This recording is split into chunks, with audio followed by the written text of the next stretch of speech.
I was recently gifted this Kingston IronKey Locker USB. This is a 32 gig stick. You are able to encrypt this, which is awesome. This way, only you have access to it or anyone that you give the credentials to be able to access this, which is great. So essentially, it's just a USB-A connection for this one. There it is.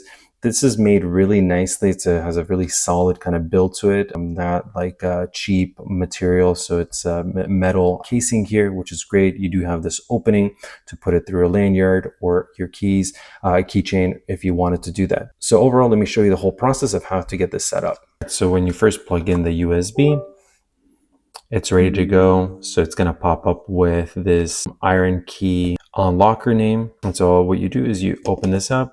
And essentially, it's going to start pushing the IronKey installation process. So here we just stick to English. We accept the terms.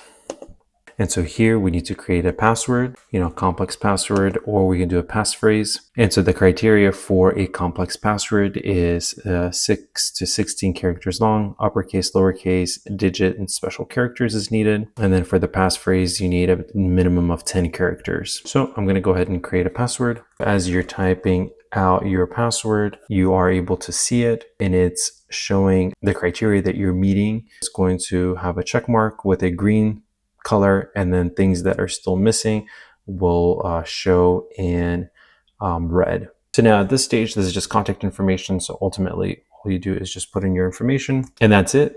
So it's encrypting this disk. So it looks like it created another partition, so another drive, the E drive. So this is the one you would use to actually store different things. Your D drive is where the IronKey software is, and you don't want to delete this. So if you ever needed to rerun the software, you're able to do that. So now here I'm able to put a file inside this folder. And so I'm putting in, I think this is about a 1.4 gig file. And as you can see, it's transferring by very, very quickly, which is awesome. So these are the write speeds here. And so now if I was to write this back to my computer, again, write-read speeds will depend on the computer that you're also using, but you're seeing pretty consistent, a little bit higher the transfer speeds is going onto the computer versus the from the computer to the thumb drive there.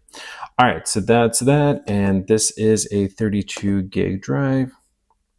So right there, I'm using about 1.4 gigs of it. All right, so now I'm going to eject. All right, so I'm going to unplug the USB. So now I'm just going to plug it back in, and the D drive is going to come up for the USB just fine. There it is. And so in order for the E drive, where I'm actually able to store data and stuff like that, I need to run the IronKey program and then put in my credentials that I created.